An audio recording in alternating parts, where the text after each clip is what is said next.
형제자매 여러분 안녕하세요. 오늘은 7월 6일 금요일 혈육보다 우선할 하나님 나라라는 제목으로 누가복음 1장 67절부터 80절까지를 묵상합니다. 67절 그 붙인 사가랴가 성령의 충만을 받아 예언하여 이르되. 자, 사가랴는 하나님의 뜻 가운데 불가능을 가능케 하신, 그래서 늙어서 이제는 자녀를 낳을 수 없는 사가랴 본인과 엘리사벳을 통해서 하나님이 아들을 주십니다. 자, 그래서 요한을 주신다고 말씀하시고, 아들을 요한이라고 지라 그랬고, 요한이 주님의 길을 예비하고 이 땅에서 사역들을 이미 사가랴를 통해서 말씀을 나눴습니다. 자, 그런데 사가랴가 믿지 못했기 때문에 하나님은 천사를 통해서 침묵하게 하고 아기가 태어날 때까지 거의 9개월 동안 말을 하지 못하게 했습니다. 자, 그 다음에 아들이 탄생한 다음에 이름을 짓는 과정에서 이제 사가랴가 친족들이 전통을 따르는 것을 따르지 않고 요한이라고 줘야 된다고 본인의 그 서판에 썼습니다. 그때 말이 열리고 혀가 풀리고 입이 열려서 그때 말을 하게 됩니다. 자, 그때 첫 마디가 바로 찬송입니다. 자, 근데 성령 충만함을 받았다는 것은 뭐냐면, 제가 생각하기에는 9개월 동안의 침묵의 시간 동안 사가랴가 뭘 했을까요? 말하는 것 대신, 여러분, 말을 못하기 때문에, 말을 못하면 다른 사람과의 대화, 커뮤니케이션이 즐겁지 않습니다. 그렇기 때문에 홀로 있는 시간이 많아요.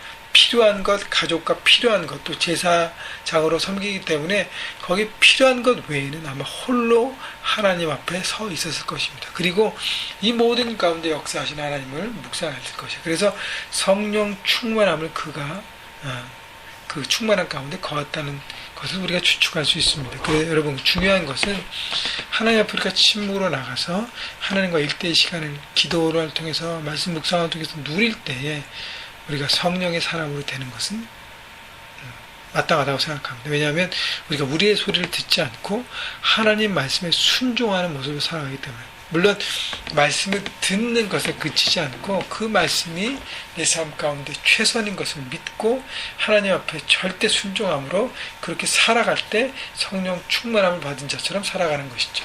자, 그래서 성령 충만함을 받아서 첫 번째 하는 고백이 68절 찬송하리로다 주 이스라엘의 하나님의 그 백성을 돌보사 속량하시며 우리를 위하여 구원의 뿔을 그 종 다윗의 집에 일으키셨으니. 자, 요한의 아버지 사가랴는 말이 열리는 첫 마디가, 아이고 하나님, 우리 가족에 이렇게 귀한, 불가능 가능케 해서 귀한 아들 주셨다, 너무 감사하다. 인간적인, 가족적인 어떤 자기 중심의 고백을 하지 않았습니다. 첫 번째 고백은 바로 하나님을 찬양한 것이에요.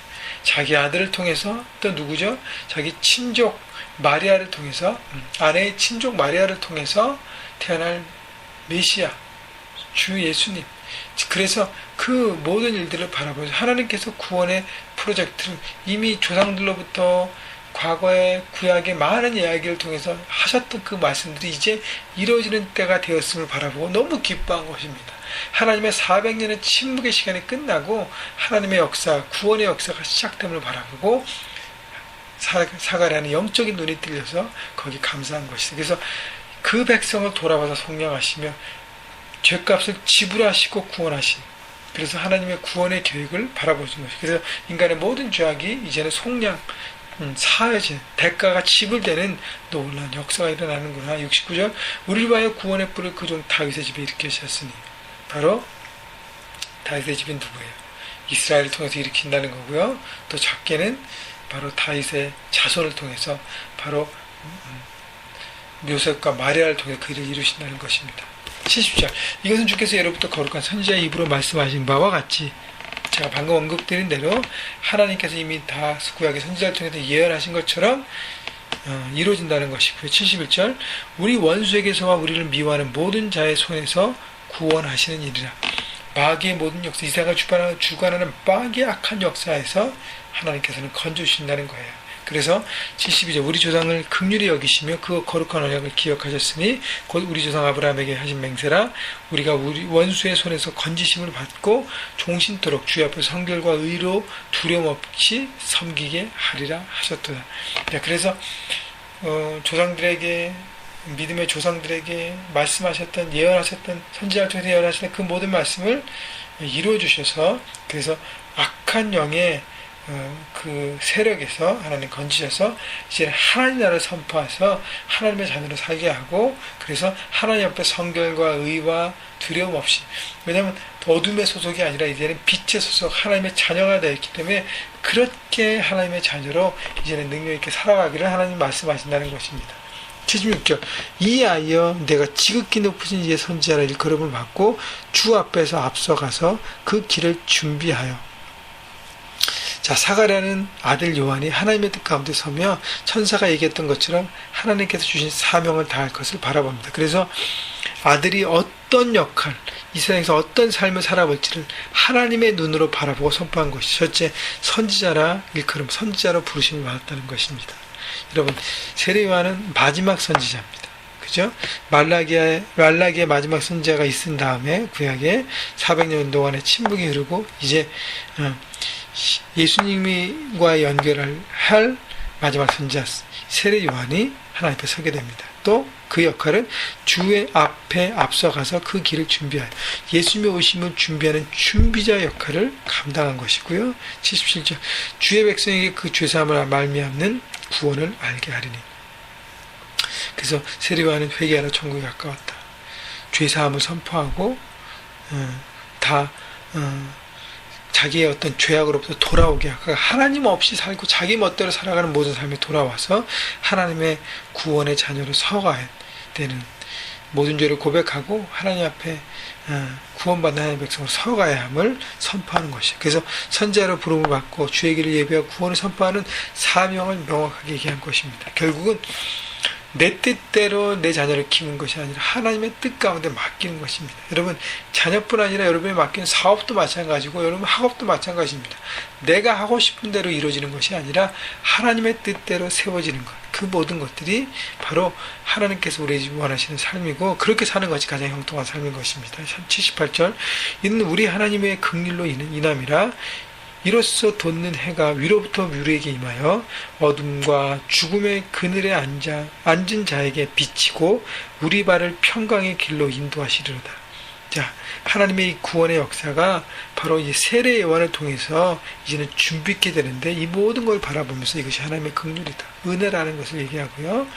그래서 하나님의 은혜이기 때문에 정말로 사가랴, 엘리사벳이 한 것이 없고 마리아, 요셉이 한 건 아무것도 없지만 그들의 몸을 통해서 자녀를 태어나게 하시고 그 자녀를 통해서 하나님의 구원을 이루신 하나님의 긍휼이라 은혜라는 것이죠. 또 돋는 해가 그러니까 빛이 임하는 인생이 된다는 거예요. 어둠이 물러가고 빛이 여러분 방 안에서 어둠 물리치기 위해서는 딴 방법이 없죠. 가장 최고의 방법은 불을 켜는 것입니다. 빛이 오면 어둠이 물러가는 것이고 그래서 이 땅에 하나님 나라가 선포되는 것이고요.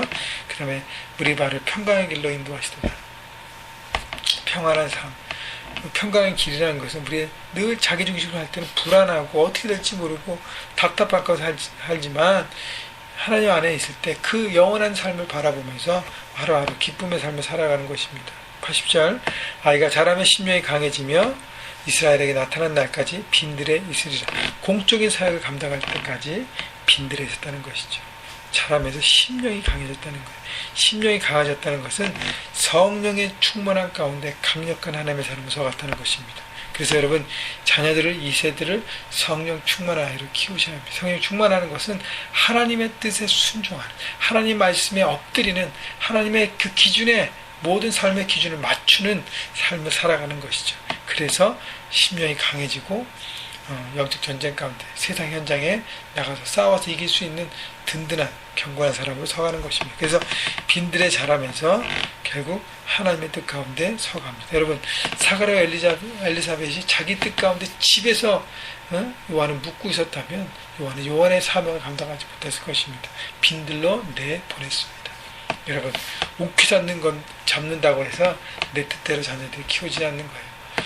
여러분 자녀뿐 아니라 아까도 얘기했지만 여러분 학업과 비즈니스도 마찬가지입니다. 내가 뭉켜 잡는다고 해서 내 마음대로 한다고 되어지는 것이 아닙니다. 하나님께 맡기고 하나님의 뜻 가운데 그렇게 서가고 공부하고 비즈니스를 움직일 때 그때 점점 강성해지고 하나님의 영향력 가운데 다스림 가운데 되어지고 성장하고 자라게 되는 것입니다. 여러분, 무엇을 내가 먼저 해야 될 것인가? 하나님의 말씀과 뜻인가? 아니면 내 중심과 내 생각? 오늘도 바라보시고요.